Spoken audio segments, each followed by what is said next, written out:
berita, pengetahuan, dan perkataannya. Shalom Sobat terkasih dimanapun Anda berada.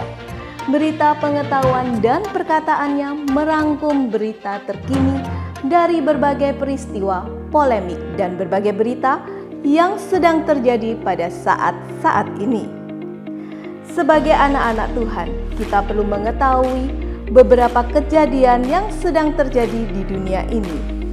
Karena banyaknya bencana-bencana ini yang menunjukkan penggenapan firman Tuhan akan tanda-tanda pada akhir zaman yang sudah digenapi. Sehingga kita harus semakin berjaga-jaga, berdoa, dan dekat dengan Tuhan. Sebagai orang percaya, kita dapat berdoa untuk dunia ini dan khususnya untuk bangsa Indonesia. Sehingga perlindungan dan pertolongan Tuhan akan selalu ada untuk orang-orang yang percaya.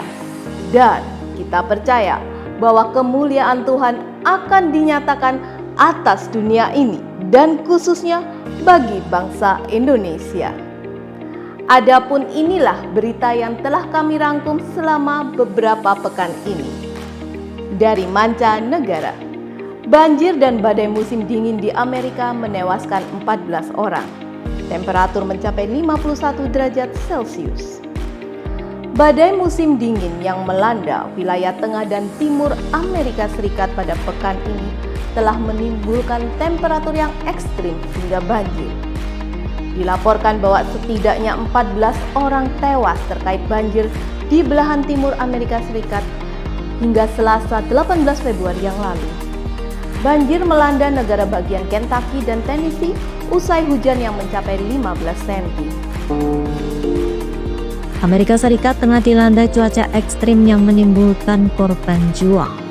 Badai musim dingin yang melanda wilayah tengah dan timur negara itu menyebabkan banjir besar hingga temperatur mencapai minus 51 derajat Celcius. Akibatnya hingga Selasa 18 Februari sedikitnya 14 orang dilaporkan tewas. Badai musim dingin membawa hujan deras hingga 15 cm di wilayah Kentucky dan Tennessee yang mengakibatkan banjir luas. Gubernur Kentucky Andy Beshear melaporkan 12 orang tewas dan 1.000 orang terlantar karena banjir di wilayahnya. Sementara di West Virginia 1 orang dilaporkan tewas.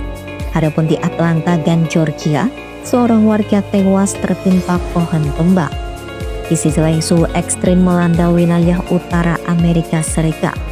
Otoritas setempat melaporkan suhu di North Dakota mencapai minus 60 derajat Fahrenheit atau setara dengan minus 51 derajat Celcius. Sementara di Montana suhu turun hingga minus 46 derajat Celcius. Badan Cuaca Nasional Amerika Serikat telah mengeluarkan peringatan cuaca dingin ekstrim untuk 11 negara bagian dari perbatasan Kanada hingga Texas. Diketahui fenomena ini disebabkan oleh siklon pusaran kutub yang berasal dari wilayah Arktik. Siklus ini menyebabkan penurunan temperatur secara drastis. Para ahli memperkirakan kondisi ini akan menjadi musim dingin tertinggi yang pernah terjadi di Amerika Serikat. Meteorologis Jason Anneling mengatakan beberapa wilayah mungkin akan memecahkan rekor suhu tertinggi sepanjang sejarah. Selain itu, kondisi ini juga membawa ancaman lain. Di sejumlah negara bagian seperti Colorado, Utah, Idaho, Wyoming, dan Nebraska diperkirakan akan terjadi badai salju besar. Masyarakat yang berada di sekitar pegunungan Rocky pun diimbau untuk waspada terhadap potensi longsor salju yang dapat terjadi kapan saja. Hingga saat ini otoritas Amerika Serikat terus memantau perkembangan cuaca dan mengimbau warga untuk menghindari aktivitas luar ruangan. Masyarakat diharapkan untuk memakai pakaian total dan membatasi perjalanan kecuali untuk keadaan darurat. Detroit membeku, pemukiman berubah menjadi es batu akibat dilanda banjir disertai cuaca dingin yang ekstrim. Banjir besar yang melanda Southwest Detroit, Michigan, Amerika Serikat berubah menjadi bencana es setelah suhu ekstrim melanda kota. Hampir 400 rumah mengalami kerusakan. Sementara itu, mobil-mobil terperangkap dalam lapisan es yang tebal.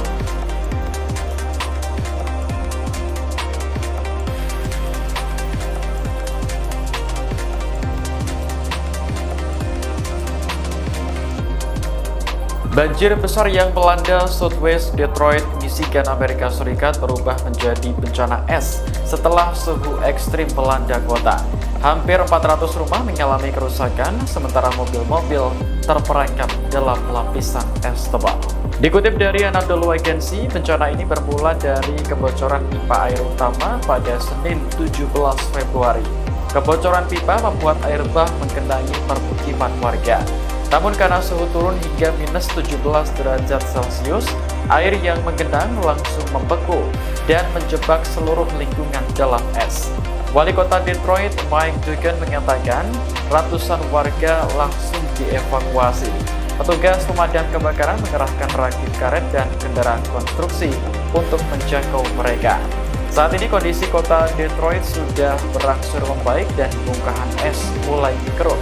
Sementara perbaikan pipa yang bocor membutuhkan perbaikan selama 6 minggu.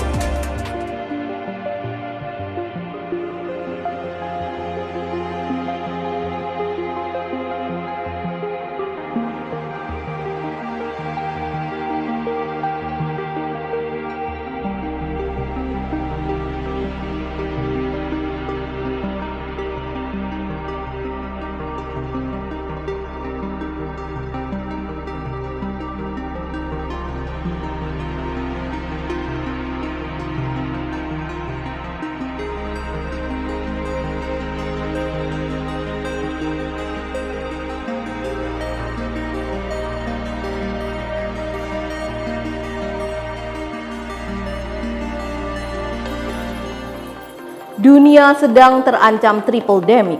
3 virus menyebar secara bersamaan. Kementerian Kesehatan RI telah mengingatkan bahwa dunia saat ini sedang menghadapi triple demic, yaitu bersirkulasinya virus RSV, COVID-19, dan influenza secara bersamaan. Triple demic telah menyebabkan 8,7 juta infeksi secara global, dengan RSV menjadi ancaman bagi lansia dan penderita penyakit kronis seperti jantung dan diabetes. Kemenkes sebut dunia sedang hadapi triple demic. Apa tuh? Sobat iNews, Kementerian Kesehatan baru aja ngasih warning soal triple demic yang lagi dihadapi dunia. Ini adalah fenomena ketiga-tiga virus, RSV, COVID-19, dan influenza bersirkulasi bareng-bareng. Berdasarkan data global, triple demic telah menyebabkan 8,7 juta orang terinfeksi dengan salah satu virus yang perlu diwaspadai adalah RSV. Biasanya, RSV dikenal sebagai virus yang menyerang anak-anak. Tapi ternyata, orang dewasa, terutama lansia dan yang punya penyakit bawaan seperti jantung atau diabetes juga bisa kena dampaknya. Selain bahaya buat kesehatan, biaya berobatnya juga tinggi. Infeksi pernafasan berat bisa sampai 70 sampai dengan 200 juta rupiah per pasien, terutama kalau sampai masuk ICU. Tapi tenang dulu, ada cara buat melindungi diri, yaitu dengan rajin cuci tangan, pakai masker di tempat ramai, jaga daya tahan tubuh dengan makan sehat dan olahraga, serta vaksinasi sesuai anjuran. Jadi, ayo jaga diri dan keluarga dari triple demic. Bisa tag teman atau keluarga kamu biar makin waspada. Kelompok teroris terafiliasi dengan ISIS membantai 70 umat Kristen di Kongo. Parah, kelompok teroris ADF yang terafiliasi dengan ISIS membantai 70 umat Kristen di Kongo tanggal 13 Februari yang lalu. Para korban dibantai secara sadis setelah disandra. PBB benar-benar diharapkan untuk segera mengambil tindakan untuk melindungi warga sipil dari terorisme. Ngeri banget nih, 70 umat Kristen jadi korban pembantaian kelompok teroris di Kongo. Mereka dibantai secara sadis di sebuah gereja dengan menggunakan parang dan palu. Pelakunya kelompok teroris bernama Allied Democratic Forces atau ADF, sebuah kelompok teroris di Kongo dan Uganda yang terafiliasi dengan ISIS. Peristiwa ini tuh terjadi pada 13 Februari 2025 di Desa Maiba, Provinsi Kivu Utara. Sebuah wilayah yang sering menjadi sasaran kekerasan kelompok ekstremis. Informasi pembantaian ini diinformasikan oleh sebuah akun TikTok @almahdi. Sebelum dibantai militan, ADF ini mendatangi rumah-rumah di Desa Maiba di wilayah Lubero. Mereka meminta 20 pria dan wanita Kristen untuk keluar dari rumah dan tidak membuat keributan. Ketika ke-20 orang tersebut berkumpul, anggota ADF menangkap 50 orang Kristen lainnya yang berada di desa itu. Setelah disandra selama beberapa hari, 70 orang itu kemudian eksekusi oleh kelompok teroris itu. Akibat serangan ini, banyak warga melarikan diri dari desa, meninggalkan rumah dan keluarga mereka dalam ketakutan. Mirisnya, aksi pembantaian ini tuh luput dari perhatian aktivis HAM dunia. Nggak terdengar suara kecaman dari berbagai organisasi HAM, termasuk media-media besar dunia tidak memberitakan aksi pembantaian ini. Banyak media yang memberikan peristiwa ini sebatas akibat konflik yang ada di negara itu. Kompas misalnya, memberitakan peristiwa itu dengan judul Kongo memanas usai pemberontak M23 masuki Bukavu, 70 jenazah ditemukan tewas di gereja. Banjarmasin Post, perang di Kongo kian mengerikan, pemberontakan meluas, 70 jenazah ditemukan di gereja. Kongo memang sedang mengalami konflik bersenjata berkepanjangan. Konflik di negara itu sudah dimulai sejak tahun 96 sampai 1997. Ini dimulai saat Rwanda menginvasi negara itu.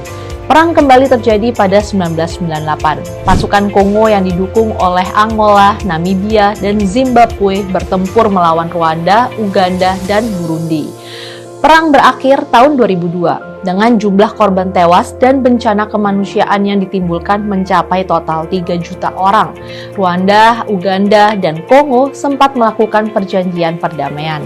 Di tengah-tengah upaya gencatan senjata, muncul organisasi M23 atau March 23, kelompok pemberontak bersenjata yang berasal dari etnis Tutsi.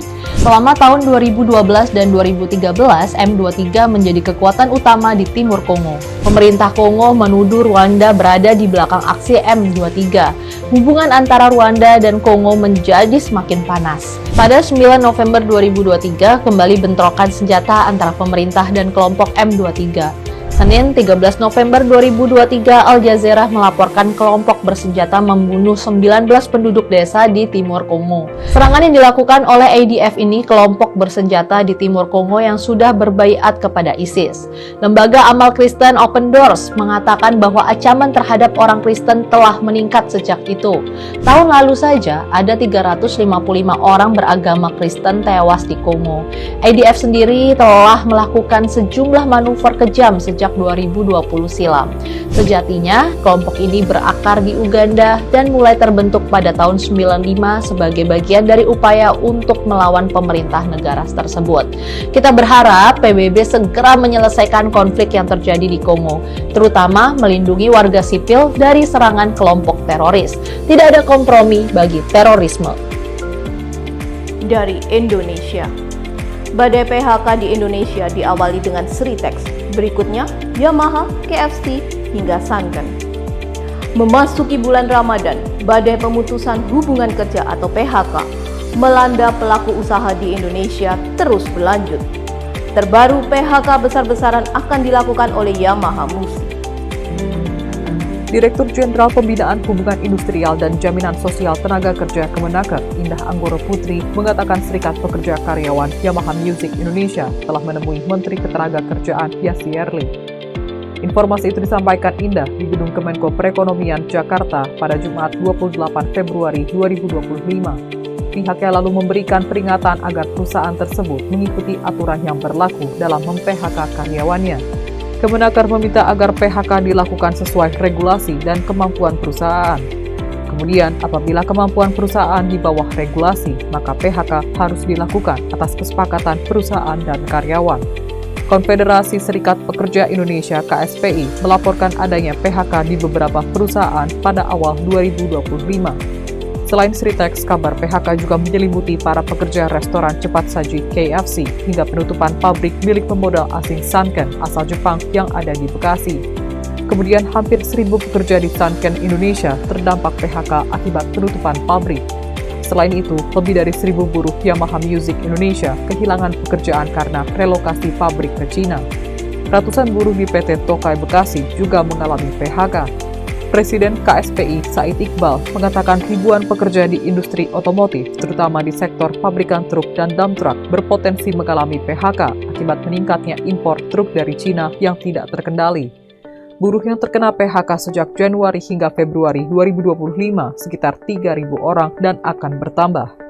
Iqbal juga menyoroti minimnya upaya pemerintah dalam mencegah gelombang PHK ini.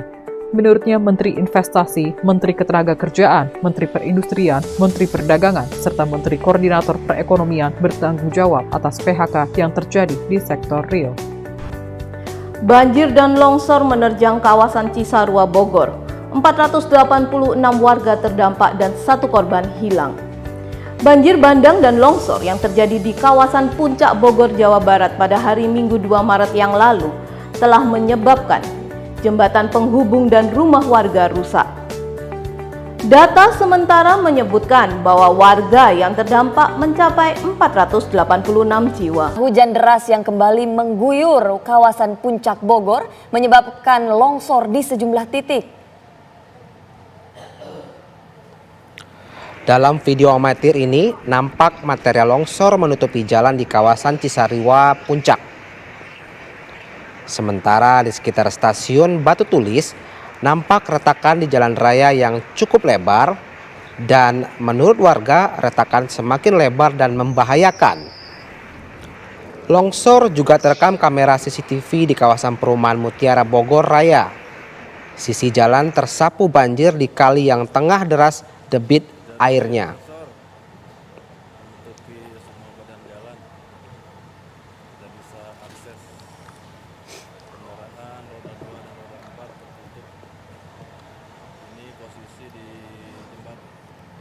Dan untuk mengetahui kondisi terkini dari bencana banjir bandang yang melanda wilayah Puncak Bogor, langsung saja kita bergabung dengan rekan Eko Hadi yang berada di lokasi.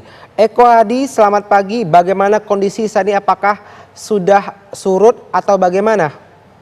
Eko.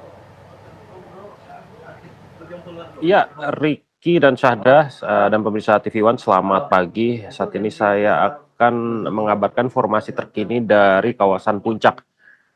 Memang tadi saat hujan deras terutama pada Senin malam menyebabkan beberapa titik terjadi kembali banjir lintasan terutama, dan informasi yang saya peroleh itu berada di wilayah Citeko yang mengalami banjir lintasan cukup deras sekali.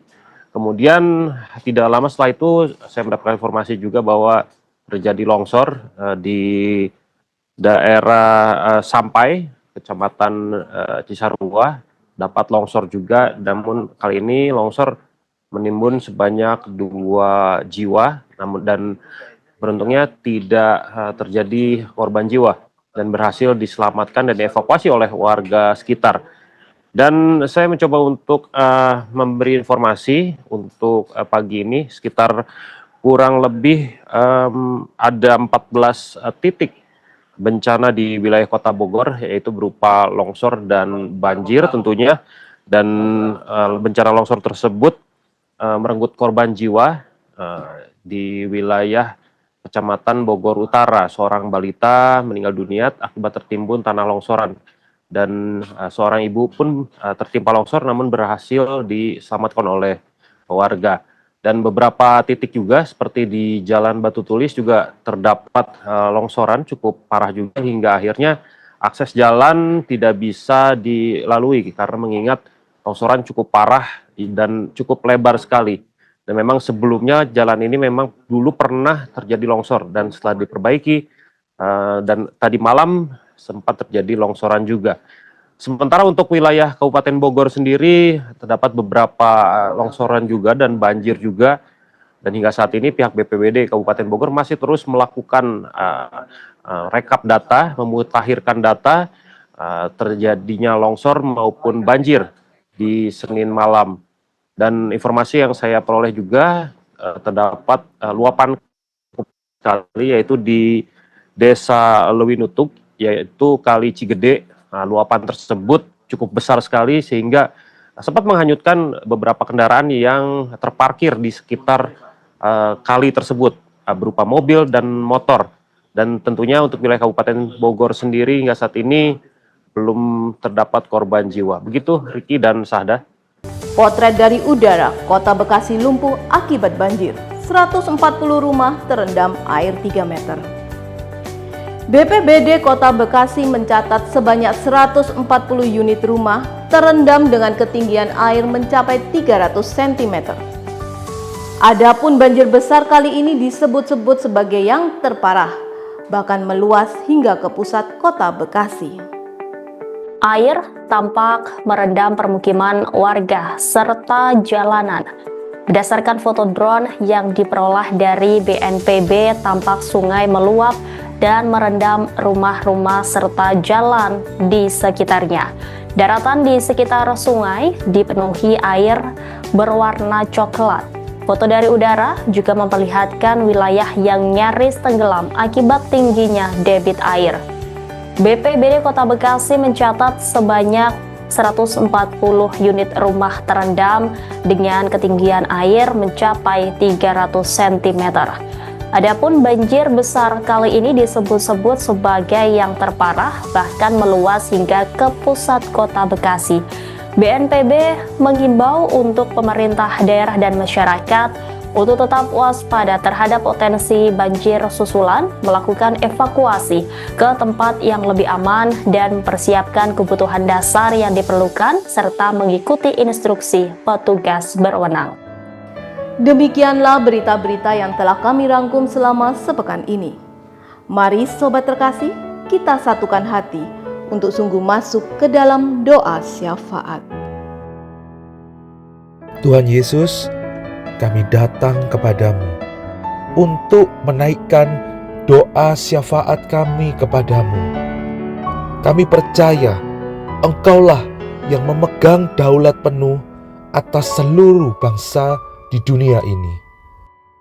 Kami berdoa Engkau turut bekerja atas seluruh pemimpin-pemimpin kepala negara di dunia ini. Biarlah mereka semakin menyadari bahwa mereka membutuhkan Tuhan atas keadaan yang telah terjadi hari-hari ini. Tuhan, bekerjalah supaya Injil makin diberitakan dan makin menjangkau sampai seluruh penduduk bumi ini. Kami juga berdoa untuk bangsa kami tercinta Indonesia. Tuhan, kami percaya Indonesia ada di dalam tangan-Mu. Curahkanlah kuasa-Mu Tuhan atas negeri kami ini.